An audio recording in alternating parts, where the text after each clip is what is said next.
جس جگہ پر صرف پڑا ہو اس پڑے رہنے سے بڑی برکت ہوتی ہے۔ ہم میں سے ہر شخص اپنے گھر میں قرآن مجید فرقان حمید لا کے رکھتا کہ گھر میں قرآن لا کر رکھوں گا تو اس سے برکت بڑی ہوگی۔ ہمارا عقیدہ ہے، ہمارا ایمان ہے، قرآن گھر میں غلاف میں بند پڑا رہے تو برکت ہی برکت ہوتی ہے، اور اگر بندہ اس کو کھول کے پڑھنا شروع کر دے تو پھر تو برکتوں کے جہان کھل جاتے ہیں۔ اور ہم گھر میں تلاوت کتنی دیر کے لیے کریں گے؟ کوئی شخص زیادہ تلاوت کرے، گھنٹہ، 2 گھنٹے، 3 گھنٹے، 4 گھنٹے تلاوت کرے گا، آخر اس نے اور کام کاج بھی کرنے، وہ ادھر نکل جائے گا کام کاج کرنے۔ اتنی دیر کے لیے جہاں تلاوت ہو وہاں بھی بڑی برکت ہوتی ہے۔ اور مدرسہ کی کتنی شان ہے جہاں صبح سے لے کے رات گئے تک ایک بندہ قرآن نہیں پڑھتا، سینکڑوں طلباء بیٹھے تلاوت قرآن کر رہے ہوتے ہیں۔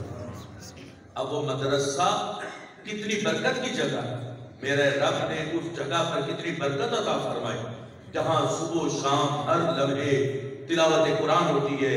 1-2 فرد نہیں، سینکڑوں طلباء بیٹھ کے وہ قرآن کی تلاوت کرتے ہیں، نبی پاک صلی اللہ علیہ وسلم کے فرمان کو پڑھتے ہیں۔ تو سوچو میرا رب اس جگہ پر کتنی برکت عطا فرمائے، اور جس جگہ پر برکت رب کی برس رہی ہو اس جگہ پر آنے سے بھی میرا رب آنے والے کو بھی بڑی برکت عطا فرما دیتا ہے۔ تو اسی لیے مدرسہ یہ جو علم کے گہوارے ہیں، یہاں تلاوت قرآن ہوتی ہے، نبی پاک صلی اللہ علیہ وسلم کے فرمان کو پڑھا جاتا ہے، اور آج کسی بھوکے کو کھانا کھلانا یہ بھی بڑی سعادت ہے، بہت بڑی سعادت ہے کسی بھوکے کو کھانا کھلانا۔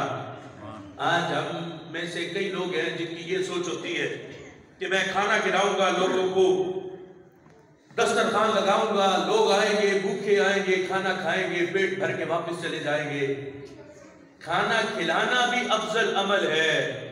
نبی پاک صلی اللہ علیہ وسلم سے صحابہ نے پوچھا کہ کون سا عمل سب سے افضل ہے، تو نبی پاک صلی اللہ علیہ وسلم نے ایک مقام پر کھانا کھلانے کو بھی ذکر کیا کہ کھانا کھلانا بہت بڑا عمل ہے، بہت افضل عمل ہے۔ لیکن حضرت امام احمد بن حنبل کیا کہتے ہیں؟ امام احمد بن حنبل کہتے ہیں یحتاج الانسان الی الاکل والشرب فی کل یوم مرۃ او مرتین۔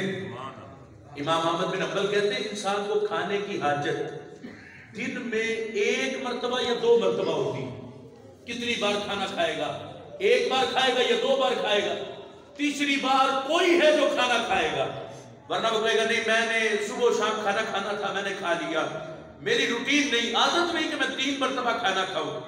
امام احمد بن حنبل کہتے ہیں یحتاج الانسان الی الاکل والشرب فی کل یوم مرۃ او مرتین۔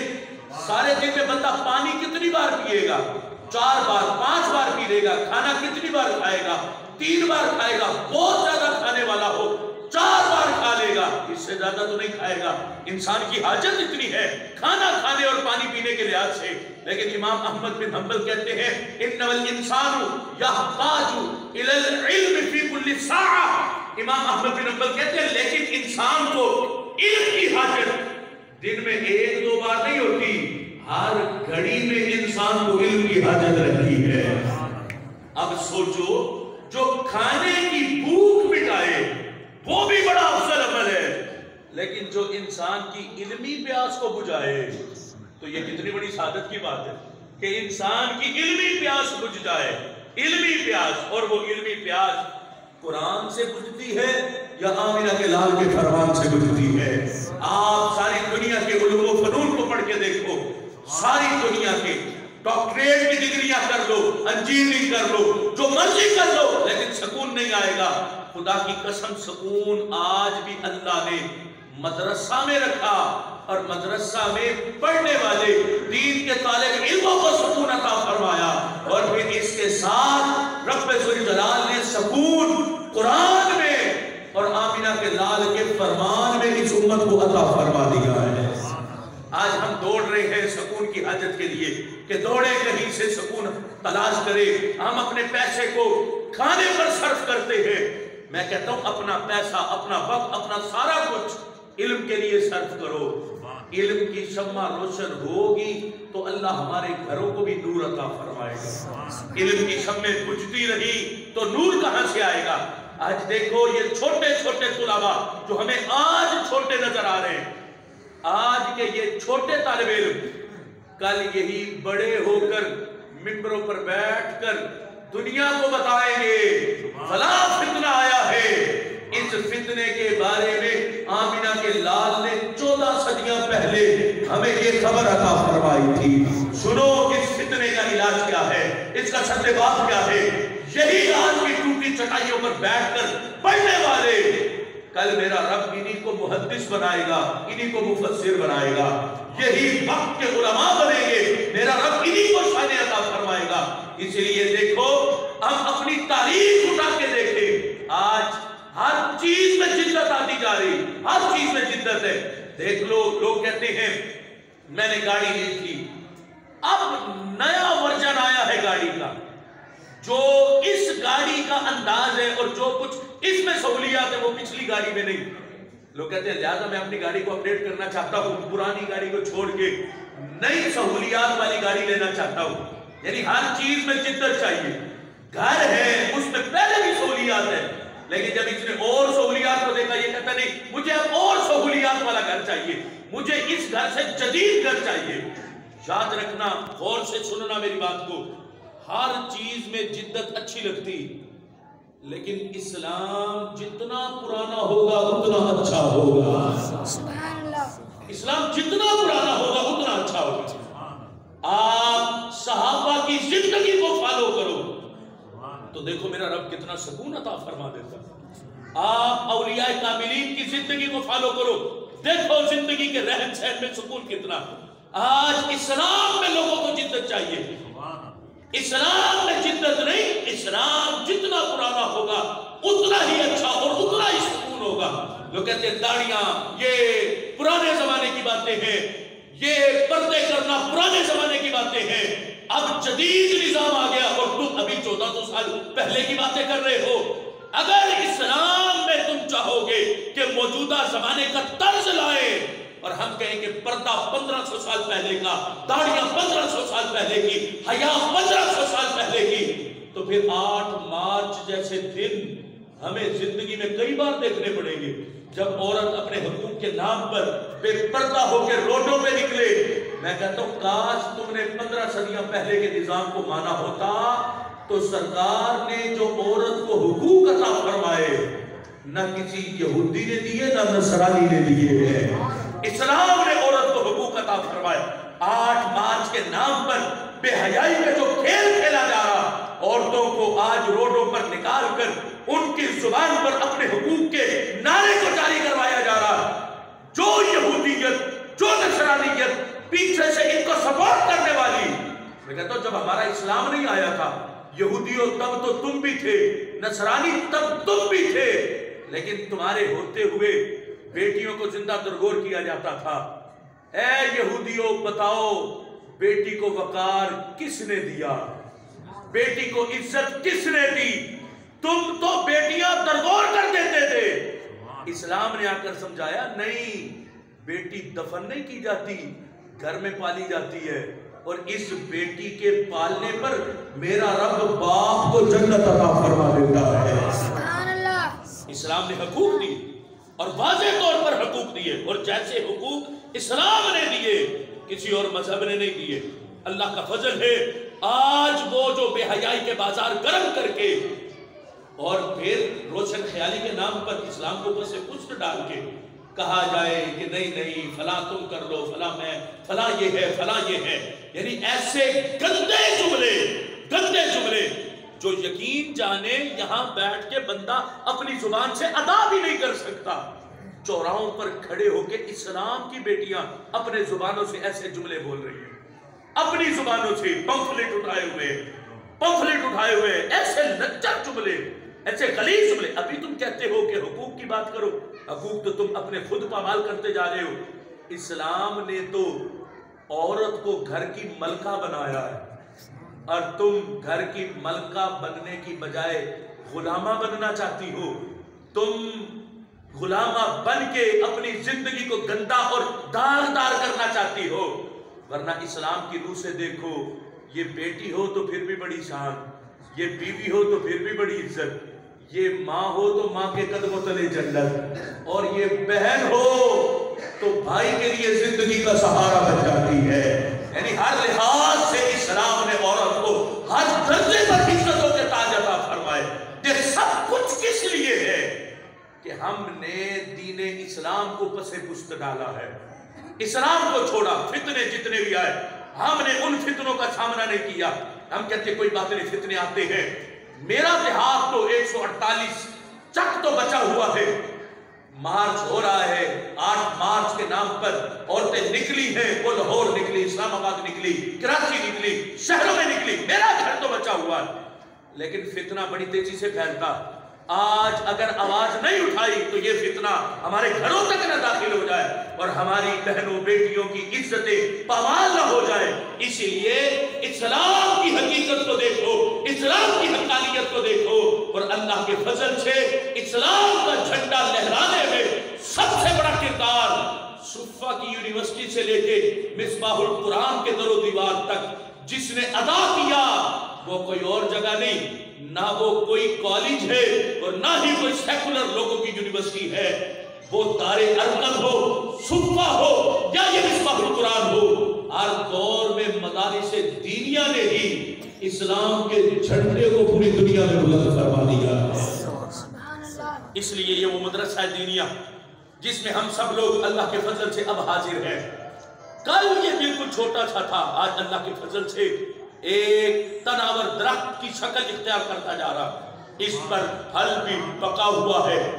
اب اس پھل کو ہم نے چکھنا ہے کہ پھل کا ذائقہ کیسا ہے، مٹھاس کتنی ہے۔ سنے بچے قرآن کیسے پڑھتے ہیں، اسی مدرسہ کے در و دیوار سے پڑھنے والے، سنے اسی مدرسہ کے در و دیوار سے پڑھنے والے طلباء محبوب کا فرمان کیسا پڑھتے ہیں، تو پھر دل کو خوشی کیسی ہوگی، کیفیت کیا ہوگی۔ انسان خوش ہوگا کہ کل ایک بچہ جو گلی میں کھیلتا تھا آج مائک پر کھڑے ہو کے الحمد سے والناس تک پورا قرآن سنا رہا ہے۔ تو اس باپ سے پوچھو کتنا خوش ہوگا وہ باپ جس کا بیٹا مصلی پہ کھڑے ہو کے قرآن سنا رہا، جس کا بیٹا منبر رسول پر بیٹھ کر محبوب کا فرمان سنا رہا ہے۔ میں ذمہ داری سے کہتا ہوں، اگر تمہارا بچہ حافظ قرآن نہیں، اس کو حافظ قرآن بناؤ، اور پھر جب وہ مصلی پہ کھڑے ہو کے الحمد سے والناس تک پورا قرآن سنائے تو اس باپ سے کہنا جو تیرے دل کی کیفیت ہے اپنی زبان سے منبر پر کھڑے ہو کے مائک سے بیان کر کے بتا، تیرے دل کی کیفیت کیا ہے۔ کوئی باپ اپنے دل کی کیفیت کو بیان نہیں کر سکتا، کیونکہ علماء ایسے ہوتے ہیں، میرا بچہ پورا قرآن پڑھ گیا، مصلی پہ کھڑے ہو کے بن دیکھے اس نے پورا قرآن سنا دیا۔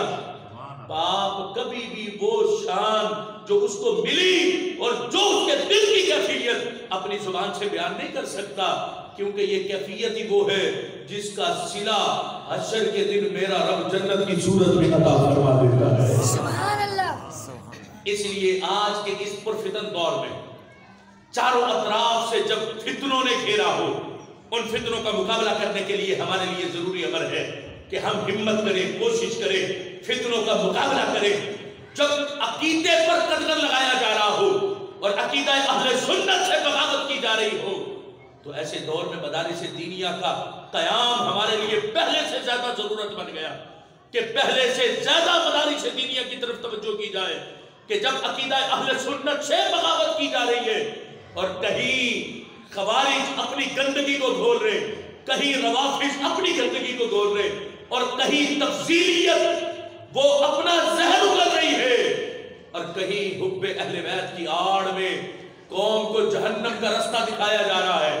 اسی لیے ایسے فتنوں کا مقابلہ کرنے کے لیے اہل سنت و جماعت کی حقانیت کے جھنڈے کو لہرانا یہ مدارس دینیہ کی ذمہ داری ہے، اور اللہ کے فضل سے مدارس دینیہ اپنی ذمہ داری کو آسان طریقے سے ادا کرتے چلے آ رہے ہیں، کر بھی رہے ہیں اور کریں گے بھی۔ آج دیکھو نا، اعلیٰ حضرت مجدد دین و ملت سے ایک سوال ہوا، اور یہ عمومی طور پر ہم میں سے ہر ایک کے اجتماع کی یہ صورتحال ہے، اور یہ ہم میں سے اکثر اجتماعات میں یہ کام ہوتے ہیں۔ وہ خطبہ کا انداز کیا ہے، وہ نقبا کا انداز کیا ہے، وہ نعت خوانوں کا انداز کیا ہے، سننا۔ اعلیٰ حضرت مجدد دین و ملت سے ایک سوال پوچھا گیا فتاوی رضویہ شریف کی 23ویں جلد کے اندر۔ اس سوال کو بھی سنو اور اپنے حالات کو بھی دیکھو، اور پھر اس پر ہمیں اعلیٰ حضرت کی فکر پر کاربند رہنا آج ضروری کتنا ہے۔ اعلیٰ حضرت مجدد دین و ملت سے پوچھا گیا کہ اے امام احمد رضا، ایک سوال کا جواب تو عطا فرما دیں کہ بطریق روافض، بغیر ذکر حضرات خلفائے راشدین رضوان اللہ تعالی علیہم اجمعین، اہل سنت کے واسطے واقعات کربلا بیان کرنا اور بوجہ ہم نامی خلفائے ثلاثہ حضرت ابوبکر و عمر عثمان فرزندان حضرت علی کرم اللہ وجہ کا تذکرہ من جملہ شہدائے دشت کربلا ترک کرنا جائز ہے یا نہیں؟ آپ کو اگر سوال سمجھ نہیں آیا تو میں آسان لفظوں میں سوال سمجھا دیتا ہوں۔ اعلیٰ حضرت سے پوچھا کیا گیا؟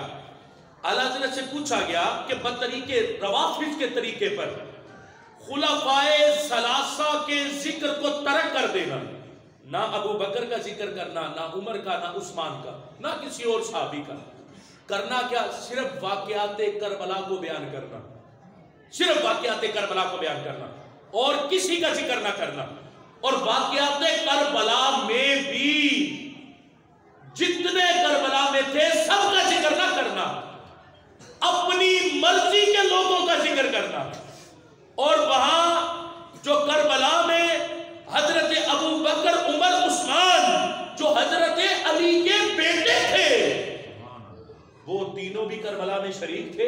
ایک کا نام ابو بکر، دوسرے کا عمر، تیسرے کا عثمان، اور حضرت ابو بکر عمر اور عثمان کے بغض کی وجہ سے کربلا کے واقعات کو ذکر تو کرنا لیکن ان تینوں کا ذکر نہ کرنا۔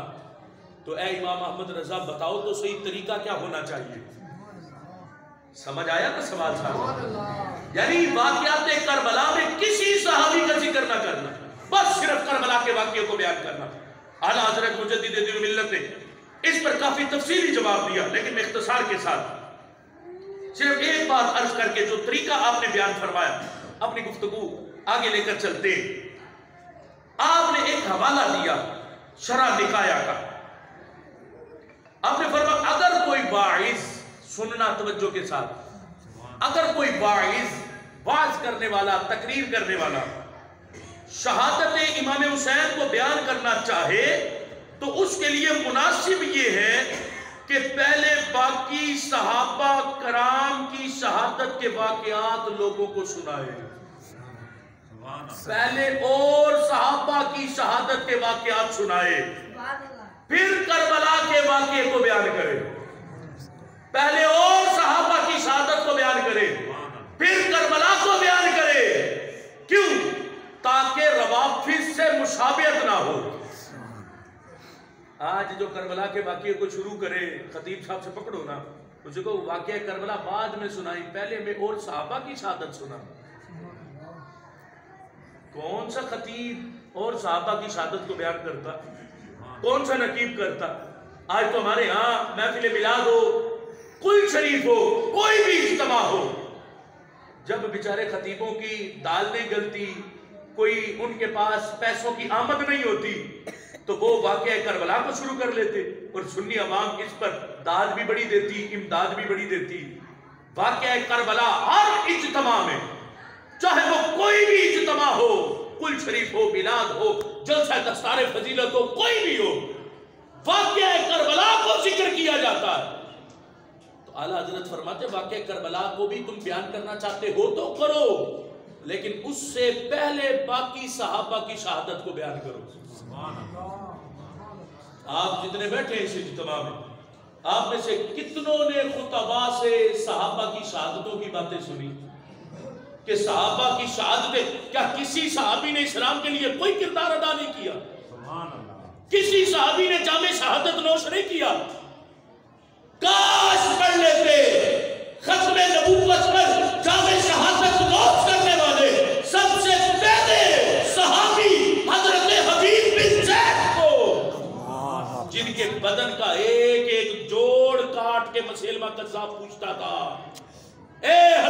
زید ایک انگلی کا پور کاٹا، پھر پوچھا بتاؤ بن زید کیا مسیلمہ کو نبی مانتے ہو؟ آپ کہتے انا سمجھ، میں بہرا ہوں، مجھے سمجھ ہی نہیں آتی تو کیا کہتا ہے۔ پھر پوچھا جاتا اگلا جوڑ کاٹ کے بتاؤ کیا حضرت محمد صلی اللہ علیہ وسلم کو نبی مانتے ہو؟ آپ کہتے ہاں دل و جان سے گواہی دیتا ہوں کہ وہ اللہ کے رسول ہے۔ یوں کرتے کرتے کرتے بدن کا ایک ایک جوڑ کاٹ کے پوچھا جاتا کہ بتاؤ مسیلمہ کو نبی مانتے ہو؟ آپ ہر بار کہتے انا سمجھ، میں بہرا ہوں، مجھے سمجھ نہیں آتی کیا بک بک کرتے ہو۔ اور اگلا جوڑ کاٹ کے جب پوچھا جاتا بتاؤ حضرت محمد صلی اللہ علیہ وسلم کو نبی مانتے ہو؟ اب کہتے ہاں دل سے گواہی دیتا ہوں کہ حضرت محمد صلی اللہ علیہ وسلم اللہ کے آخری نبی بن کے تشریف لائے۔ نعرہ تکبیر، نعرہ رسالت، نعرہ خلافت، نعرہ حیدری، تاجدار ختم نبوت، تاجدار ختم معصومیت۔ اب یہ ہے اہل سنت و جماعت کا طریقہ۔ کراؤ نا ان سے صحابہ کی شہادتوں کے قصے بیان، صحابہ کی شہادتیں ان کی زبانوں سے بیان کراؤ۔ تو پہلے صحابہ کی شہادتوں کو بیان کر پھر واقعہ کربلا کی طرف آنا۔ سنیں گے بات سنیں گے، لیکن وہ سنیں گے جو سچی ہو، جو صحیح ہو، جو صحیح تاریخ میں آئی ہو۔ من گڑت قصے کہانیاں ہمیں سمجھ نہیں آتی تمہاری۔ آج اس حقیقت کو سمجھو جو حقیقت آپ احباب کے سامنے اہل سنت کے عقیدے کی اعلیٰ حضرت کے نظریے سے پیش کرنا چاہتے ہیں۔ اب یہ باتیں جب ہم کرتے ہیں تو لوگوں کو تکلیف بڑی ہوتی، یہ شاید معاذ اللہ اہل بیت کے مخالف ہو گئے۔ میرے شیخ کامل حضور کنز العلماء نے فرمایا وہ دل جو اہل بیت سے پیار نہ کرے وہ سینے میں رہنے کے قابل ہی نہیں، اسے نکال کے کتوں کے سامنے ڈال دینا چاہیے جو دل اہل بیت سے پیار نہیں کرتا۔ لیکن ہم تو تمہیں اہل سنت کی حقیقت بتانا چاہتے ہیں کہ اہل سنت کی حقیقت کو سمجھو۔ آج رزق کی گندگی کو کھول کے اہل سنت کی سٹیجوں سے عوام اہل سنت کے سینے میں منتقل کرنے کی سازش کی جا رہی ہے، لیکن ہم اس سازش کو روک کر اہل سنت کی حقیقت لوگوں کے دلوں میں اجاگر کرنا چاہتے ہیں کہ اہل سنت کی حقیقت دیکھو۔ یہ ہے اعلیٰ حضرت مجدد دین و ملت کی زبان سے۔ آج کتنے خطیب ہیں جنہوں نے کربلا کو بیان تو کیا، اور کربلا میں شہید ہونے والے حضرت علی کے بیٹے حضرت ابوبکر عمر عثمان کو بیان کیا۔ کس نے کیا؟ چل جائے گی زبان کربلا میں شہادت کا جام نوش کرنے والے حضرت علی کے ان شہزادوں کا نام لیتے ہوئے۔ کس منہ سے نام لیں گے جن کا دل ابوبکر کے بھوک سے مرا پڑا؟ کس منہ سے عمر کا نام لیں گے جن کا دل حضرت عمر کے بھوک سے مرا پڑا ہو؟ خوش قسمت و اہل سنت، اللہ نے ہمیں وہ سینہ عطا فرمایا جس سینے میں میرے رب نے اپنے نبی کے سارے یاروں کی محبت عطا فرمائی، اور جس سینے میں رب نے اپنے محبوب کی ساری اہل بیت کی محبت عطا فرمائی۔ اب دیکھو نا، دونوں طرفوں کو دیکھو۔ ایک طرف وہ خوارج کا ٹولہ جو اہل بیت کے بغض میں آئے تو وہ اتنا بڑھ جائے کہ پھر وہ بدمست ہاتھی خوارج وہ ہوش ہی نہ کرے کہ ہم کن کے بارے میں گفتگو کرنا چاہتے ہیں۔ دیکھو نا، نبی پاک صلی اللہ علیہ وسلم کا ایک فرمان ہے اسی فتاوی رضویہ شریف کی 23ویں جلد کے اندر صفحہ نمبر 248 پر نبی پاک صلی اللہ علیہ وسلم کے ایک فرمان کو اعلیٰ حضرت مجدد دین و ملت نے ذکر کیا۔ نبی علیہ السلام کا فرمان ہے لا اغنی عنکم من اللہ شیئا۔ نبی پاک صلی اللہ علیہ وسلم کا فرمان حق ہے کہ سرکار نے یہ ارشاد فرمایا لا اغنی عنکم من اللہ شیئا۔ نبی علیہ السلام نے ارشاد فرمایا اور ذکر کیا کہ میں جس کا ترجمہ کرتے ہوئے اعلیٰ حضرت مجدد دین و ملت ارشاد فرماتے ہیں کہ میں تم کو اللہ سے کچھ بھی بے نیاز نہیں کروں گا۔ یہ نبی علیہ السلام کا فرمان ہے اور حق ہے۔ ہم نے دل و جان سے محبوب کے اس فرمان کو قبول کیا۔ محبوب نے فرمایا لا اغنی عنکم من اللہ شیئا، میں تم کو اللہ سے کچھ بھی بے نیاز نہیں کروں گا۔ اب اس حدیث کو لکھ کر خارجیوں کا بڑا اسماعیل دہلوی تقویت الایمان میں لکھتا کیا ہے اس حدیث کو لکھ کر لا اغنی عنکم من اللہ شیئا، محبوب نے فرمایا میں تم کو اللہ سے کچھ بھی بے نیاز نہیں کروں گا۔ اس حدیث کو لکھ کر اس نے تقویۃ الایمان میں کیا لکھا؟ کہنے لگا پیغمبر نے سب کو اپنی بیٹی تک کو کھول کر سنا دیا۔ حضرت فاطمہ رضی اللہ تعالیٰ عنہ کے بارے میں لکھتا پیغمبر نے سب کو اپنی بیٹی تک کو کھول کر سنا دیا کہ قرابت کا حق ادا کرنا اسی چیز میں ہو سکتا ہے کہ اپنے اختیار کی ہو۔ کہنے لگا کہ میری بیٹی، سرکار نے اپنی بیٹی حضرت فاطمہ سے فرمایا کہ میری بیٹی فاطمہ قرابت کا اختیار میرے پاس نہیں ہے، تو لہٰذا میرے قرب کی وجہ سے یہ نہ سمجھنا کہ میں قیامت کے دن تمہیں کوئی نفع دے پاؤں گا۔ کہا میں قیامت کے دن اپنی بیٹی فاطمہ کو بھی کوئی نفع نہیں دے پاؤں گا۔ یہ کہا تقویۃ الایمان میں اسماعیل دہلوی نے حضرت فاطمہ کے بارے میں کہ محبوب نے اپنی بیٹی حضرت فاطمہ سے فرمایا کہ میں تمہیں بھی نفع نہیں دے پاؤں گا قیامت کے دن۔ کہا چونکہ قرابت کا حق اسی چیز میں ہو سکتا ہے کہ اپنے اختیار کی ہو۔ اختیار کس چیز میں؟ کہنے لگا سو یہ میرا مال موجود ہے، اس میں مجھ کو کچھ بخل نہیں، اور اللہ کے یہاں کا معاملہ میرے اختیار سے باہر ہے، وہاں میں کسی کی حمایت نہیں کر سکتا اور کسی کا وکیل نہیں بن سکتا، سو وہاں کا معاملہ ہر کوئی اپنا اپنا درست کرے اور دوزخ سے بچنے کی ہر کوئی تدبیر کرے۔ یہ تقویۃ الایمان میں عبارت لکھی۔ یہ وہ تقویۃ الایمان ہے جو تقویۃ الایمان نہیں تقویۃ الایمان ہے، ایمان کو فوت کرنے والی کتاب ہے۔ اب جس میں سرکار کے بارے میں یہ لکھا ہو کہ انہوں نے اپنی بیٹی کو کہا کہ قیامت کے دن میں تمہیں کوئی بھی نفع نہیں دے سکتا، تم نے خود کوشش کرنی ہے جہنم سے بچنے کی۔ اب کتنی بدبختی ان کی خوارج کی کہ وہ تقویۃ الایمان میں یہ عبارت لکھے کہ سرکار اپنی بیٹی کو بھی نفع نہیں دے سکتے۔ اعلیٰ حضرت مجدد دین و ملت نے جب اس کا سوال اس پر جواب دینا چاہا تو اعلیٰ حضرت مجدد دین و ملت نے کتنی ضربیں لگائی۔ اب سننا پہلی ضرب اور یاد رکھنا تقویۃ الایمان کی عبارت کو۔ اس نے کہا محبوب نے فرمایا اپنی بیٹی فاطمہ سے کہ میری بیٹی فاطمہ میں تمہیں ہرگز نفع نہیں دے سکتا، تم نے قیامت کے دن جہنم سے بچنے کی خود تدبیر کرنی۔ اور اعلیٰ حضرت نے کیا لکھا؟ کہا نبی پاک صلی اللہ علیہ وسلم کا پہلا فرمان سنو۔ نبی پاک صلی اللہ علیہ وسلم نے ارشاد فرمایا من قرأ القرآن، یہ جو چھوٹے چھوٹے بچے بیٹھے ہیں، محبوب نے فرمایا جس نے قرآن حفظ کیا، اس قرآن کے حلال کو حلال جانا، حرام کو حرام جانا، تو اس حافظ کو رب جنت میں داخل فرمائے گا۔ اور صرف حافظ ہی جنت میں نہیں جائے گا، محبوب فرماتے اپنے گھر والوں میں سے یہ حافظ 10 لوگوں کو اپنے ساتھ جنت میں لے کے چلا جائے گا۔ ایک حافظ اپنے گھر والوں میں سے 10 لوگوں کو جنت میں لے کے جائے گا۔ اب یہ حدیث ہمارے مدارس میں بھی پڑھی جاتی، اور جب غیروں کے اسماعیل دہلوی کی فکر رکھنے والے لوگ جب اپنا جلسہ دستار فضیلت کرتے تو وہ لوگ یہ حدیث وہاں پر بھی پیش کرتے، لوگوں کو حفظ قرآن کی طرف توجہ دلانے کے لیے کہ لالچ میں آئیں گے لوگ، بچوں کو مدرسہ میں بھیجیں گے کہ ایک بچہ حافظ بن گیا تو 10 لوگ جنت میں جائیں گے، چلو اور کسی کو نہیں تو باپ دادا کو تو جنت میں لے کے ہی جائے گا۔ اب یہ حدیث وہ بھی اپنے مدرسہ میں پیش کرتے۔ میں کہتا ہوں کس منہ سے اس حدیث کو اپنے مدرسہ میں پیش کرتے ہو؟ تمہارے بڑوں نے تو یہ لکھا کہ سرکار تو اپنی بیٹی کو بھی نفع نہیں دے پائیں گے، اور ادھر تم کہتے ہو کہ ایک حافظ 10 کو جنت میں لے کے جائے گا۔ سوچو، جو ظاہری قرآن کے الفاظ کو یاد کرے، یہ جو ظاہری الفاظ ہے نا قرآن کے، جو ان الفاظ کو یاد کرے وہ تو 10 کو جنت میں لے کے جائے، اور جس محبوب کے سینے پر قرآن اترے اور وہ محبوب اپنی بیٹی کو بھی نفع نہ دے پائے، کیسی بدبختی ہے خوارج کی، کیسی سوچ ہے مت ماری گئی ان لوگوں کی۔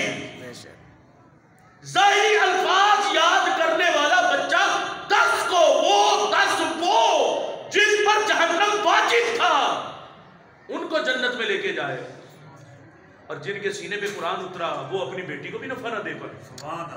کتنی بدبختی ہے خوارج کی۔ اعلیٰ حضرت نے ایک ضرب نہیں اور ضربیں بھی لگائی۔ اعلیٰ حضرت مجدد دین و ملت نے اگلی حدیث کو پیش کیا فرمایا نبی پاک صلی اللہ علیہ وسلم کا فرمان ہے الشہید، شہید جو ہے وہ قیامت کے دن اپنے گھر والوں میں سے 70 کو جنت میں لے کے جائے گا. ایک شہید 70 لوگوں کو جنت میں لے کے جائے گا. کون سے؟ باہر کے کوئی 70 لوگ قریب من اہلی بیتی ہی، اپنے گھر والوں میں سے 70 لوگ جنت میں لے کے جائے گا. اور شہید کو جس محبوب کے صدقے شہادت کا درجہ ملا وہ تو 70 کو جنت میں لے کے جائے اور محبوب خود اپنی بیٹی کو بھی نفع نہ دے پائے. یہ کتنا گند ہے خوارج کا، کتنی ضلالت ہے ان کے لیے جو تقویت الایمان میں اسماعیل دہلوی بک کے گیا. اعلیٰ حضرت مجدد دین و ملت نے اور ضرب لگائی. فرمایا الحاج، حاجی صاحب، یہ جو حاجی صاحب ہے، حاجی صاحب، محبوب نے فرمایا یہ حاجی صاحب قیامت کے دن اپنے گھر والوں میں سے 400 لوگوں کو جنت میں لے کے جائیں گے. ایک حاجی 400 کو جنت میں لے کے جائے اور وہ بھی بنا اہلی بیت کی، اپنے گھر والوں میں سے. حاجی کو حاجی ہونے کی شان سرکار کے صدقے ملی. جن کے صدقے حاجی حاجی بنا وہ حاجی تو 400 کو لے کے جائے اور خود محبوب اپنی بیٹی کو بھی نفع نہ دے پائے. یہ ہے خوارج کی سوچ. کتنی بدبختی ہے ان خوارج کے لیے جن کا سینہ اہل بیت اطہار کے بغض میں چل رہا ہے.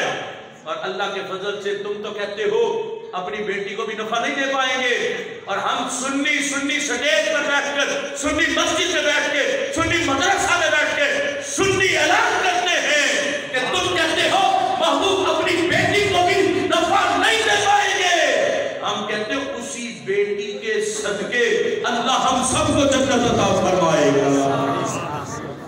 ہمیں جنت اسی بیٹی کے صدقے ملے گی، ہمیں جنت اسی بیٹی کے بیٹوں کے صدقے ملے گی. ہمیں جنت رب اہل بیت کے صدقے عطا فرمائے گا.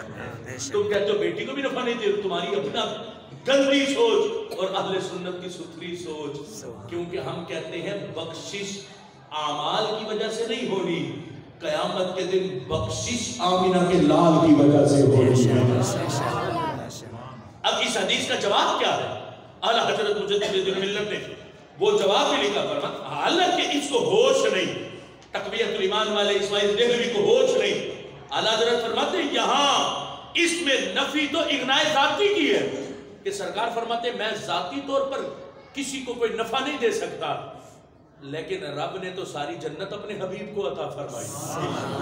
کہ ذاتی طور پر کسی کو نفع نہیں دے سکتا اور عطائی طور پر تو رب کے سارے خزانوں کی چابیاں میرے پاس ہے. میں جسے چاہتا ہوں جتنا چاہتا ہوں اس کی جھولی تو مالا مال فرما دیتا ہوں.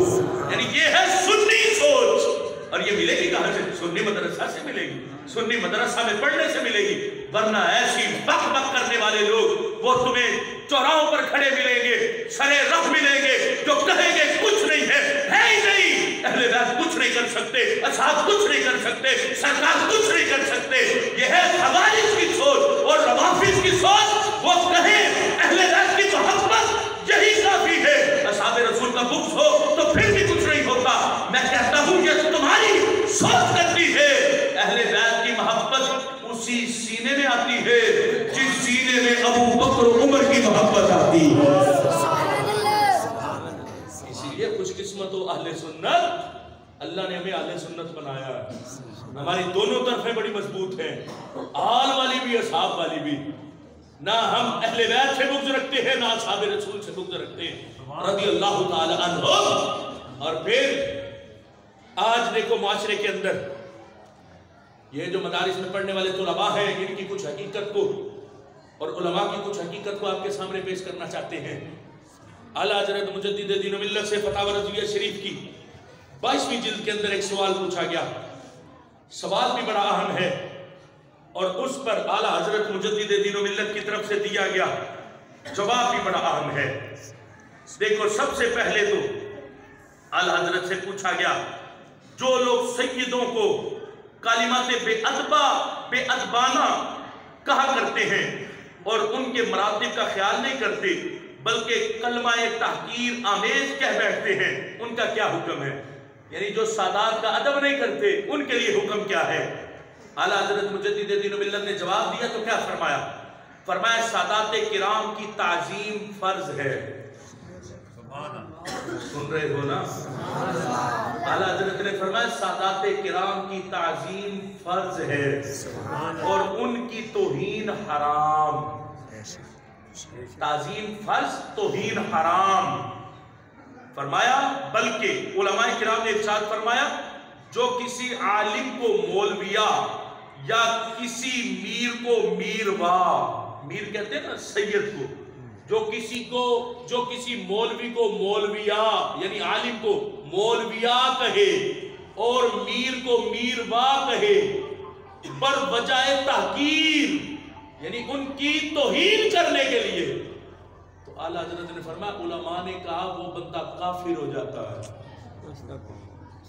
آج ہمارے یہاں تو عمومی طور پر جملے بولے جاتے ہیں، بلکہ ہم تو بچوں کو سکھاتے کیا، یہ مولوی ملا جنت میں چلے گئے تو ہم ان سے پہلے جنت میں جائیں گے. یہ جنت میں گئے، میں نے خود سنے ایسے جملے، کہیں مولوی جنت میں گئے تو ان سے پہلے ہم جنت میں جائیں گے. یہ ہے حالت اس وقت. اعلیٰ حضرت مجدد دین و ملت نے کیا فرمایا؟ فرمایا جس نے عالم کو مولویہ یا کسی میر سید کو میروا پر وجہ تحقیر بولا تو وہ بندہ کافر ہو گیا. کیونکہ عالم کو چھوٹا کہہ کے تصغیر سے ذکر کر کے اس نے علم کی توہین کی. علم کی توہین کرنے والا بندہ کافر ہو جاتا ہے. اب دیکھو ادب کہاں تک دے کر جاتا ہے.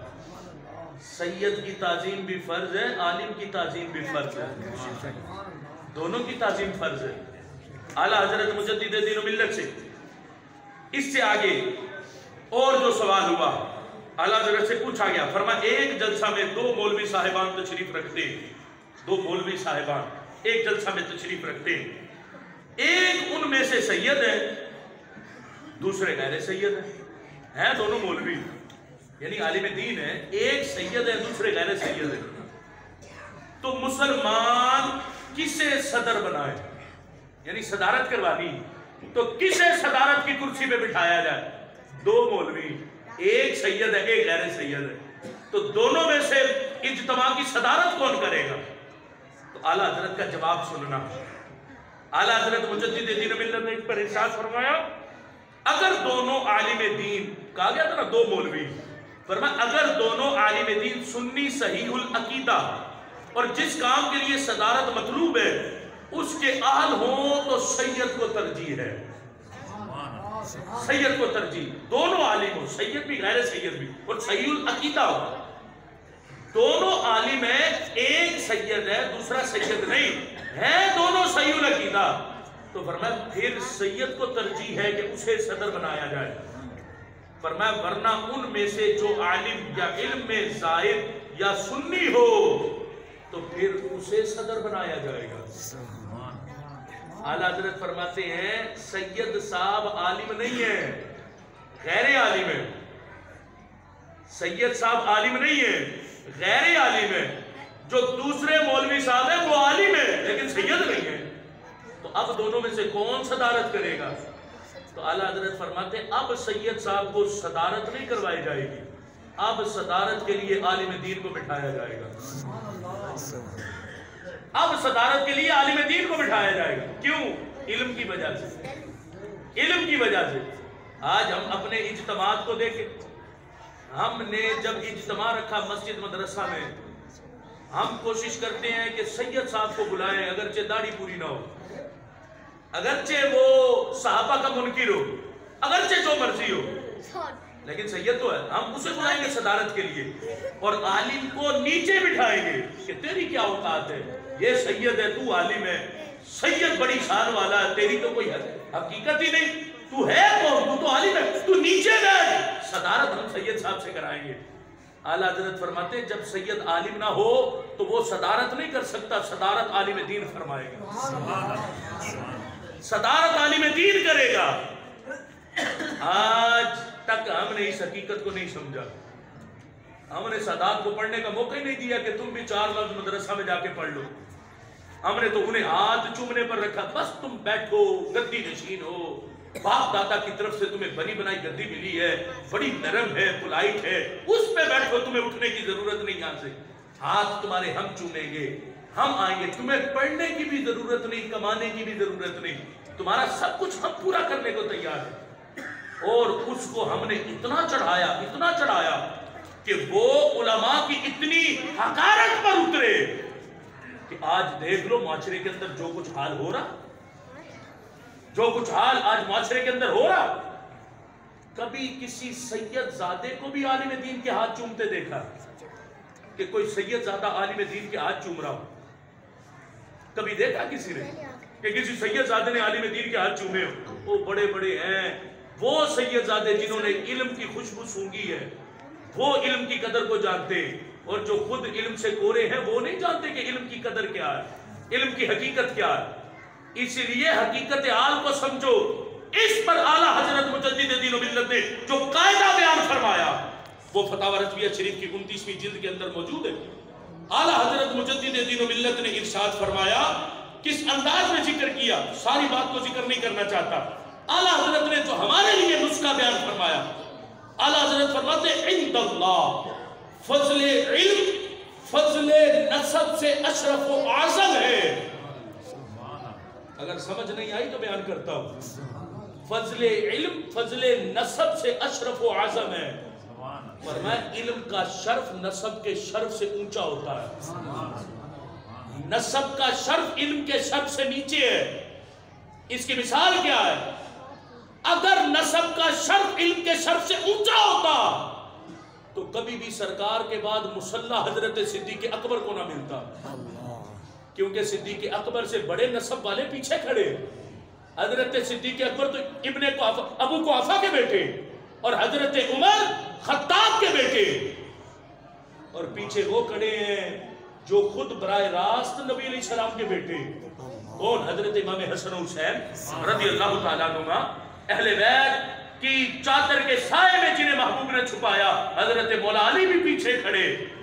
مصلی پہ کھڑا ہونا اس بات کا اعلان تھا کہ نسب کا شرف بعد میں ہے، علم کا شرف آگے ہے، علم کا شرف آگے ہے۔ صدیق اکبر کو مصلی ملنا سرکار کی طرف سے بھی اس بات کا اعلان تھا کہ نسب کا شرف بعد میں ہے، پہلے علم کے شرف کو رب نے شان عطا فرمائی۔ اور آج ہم نے علم کے شرف کو کچھ سمجھے، بیچارے غیر سید تو پچھتاتے رہتے، کاش میں بھی سید ہوتا تو مجھے بھی کوئی دنیا پوچھ لیتی، میں بھی سید ہوتا تو میرا بھی کوئی پروٹوکول ہوتا۔ ہم نہیں، کئی لوگ وہ بیچارے علم رکھ کر بھی دل میں ملامت رکھتے رہتے، علم پڑھ کے ملا کیا ہے؟ عزت تو ہے نہیں معاشرے کے اندر، عزت تو سید کی ہے اگرچہ داڑھی اس کے چہرے پہ نہ ہو، عزت تو سید کی ہے اگرچہ اس کا عقیدہ جو مرضی ہو۔ میں نے علم پڑھ کے کیا پایا؟ اللہ کے فضل سے ہمارا دل ایسی باتوں سے پاک ہے۔ ہمیں نہیں چاہیے کہ سید کی عزت ہوتی ہے تو ہماری عزت نہیں ہوتی، وہ نسب والے، اور نسب بھی بڑی اونچی شان رکھتا ہے۔ ہم تو سادات کا ادب اس لیے کرتے ہیں کہ اللہ نے انہیں ہمارے محبوب کی اولاد میں پیدا فرما دیا، وہ میرے محبوب کی اولاد ہے۔ اور میں بھی اللہ کے فضل سے ایسا سید جو صحیح العقیدہ ہو، اگرچہ چہرے پہ داڑھی نہ ہو، میں بھی اس کے ہاتھ چوم لیتا ہوں، صرف اس نیت پر کہ یہ میرے محبوب کی آل سے ہے، اس نیت پر۔ لیکن ہرگز مطلب یہ نہیں کہ اس پر تم علماء کی توہین شروع کر دو۔ یاد رکھنا، علم کا فضل نسب کے فضل سے اعظم و اشرف ہے۔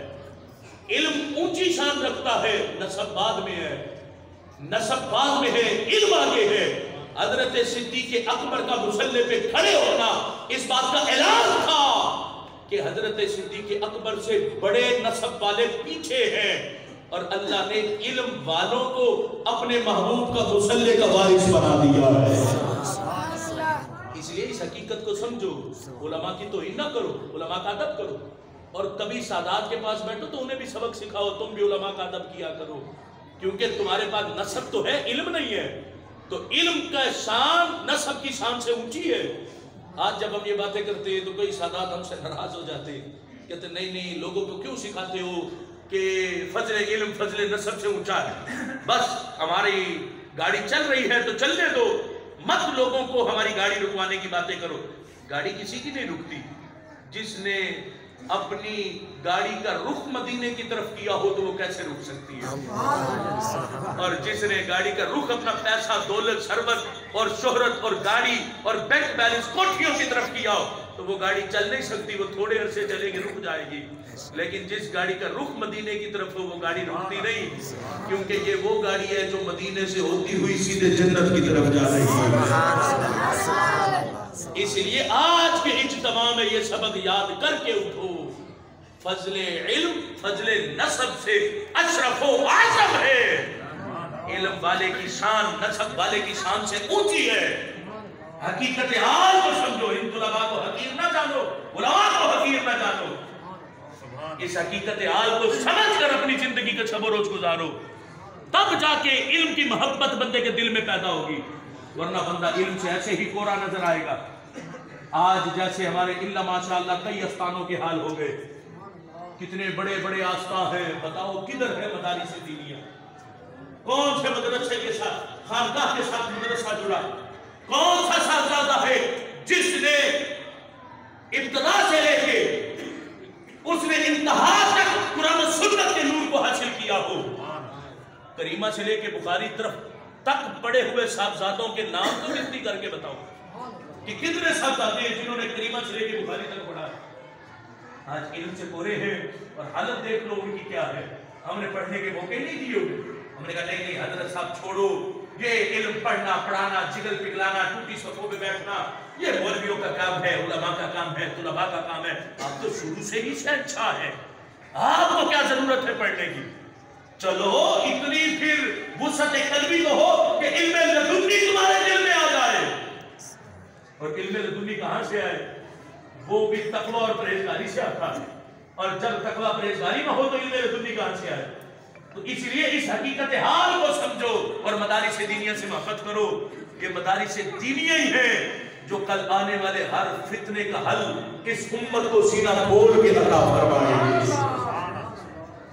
رب ذوالجلال کا فضل ہے کہ ہم اہل سنت و جماعت ہیں، ہم خوش قسمت ہیں.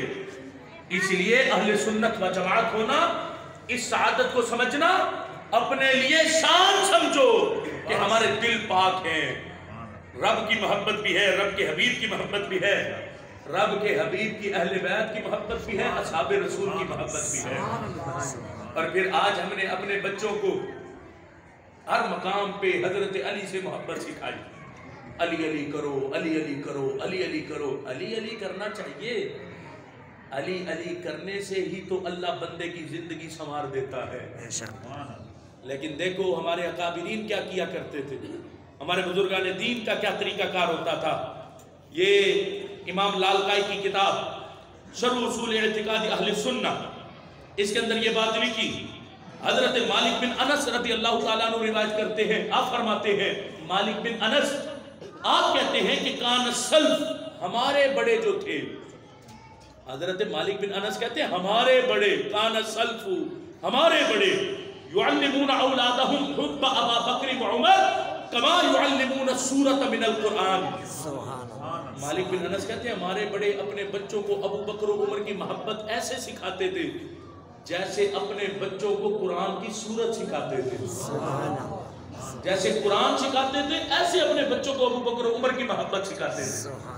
تو اگر بچپن سے ابو بکر و عمر کی محبت بھی سکھائی، صحابہ کا پیار بھی سکھایا، اہل بیت کا پیار بھی سکھایا، تو پھر کون ہے جو بڑے سے بڑا آ جائے گدی نشین ہمارے ایمان کو ڈگمگا سکے؟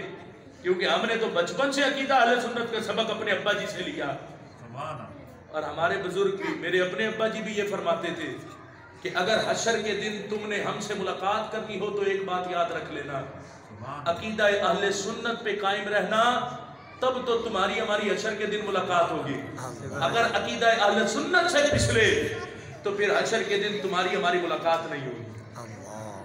یہ ملاقاتیں عقیدہ اہل سنت پر ہونی، اور اگر قائم رہے عقیدہ اہل سنت پر تو تب ہونی.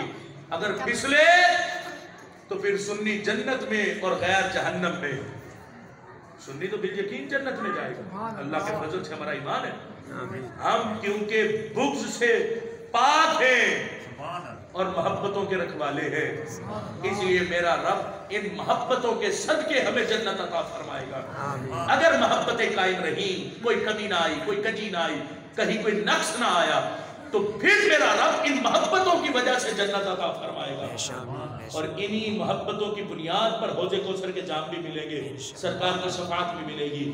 رب ذوالجلال ہم سب کو قرآن و سنت کے نور سے محبت عطا فرمائے، قرآن و سنت کے نور سے ہم سب کے سینوں کو منور فرمائے، اور بالخصوص اعلیٰ حضرت مجدد دین و ملت سے ہمیں ہماری آنے والی نسلوں کو بھی محبت عطا فرمائے، اور جو تعلیمات آپ نے ہمیں عطا فرمائی اس پر ہمیں کار بند رہنے کی توفیق عطا فرمائے۔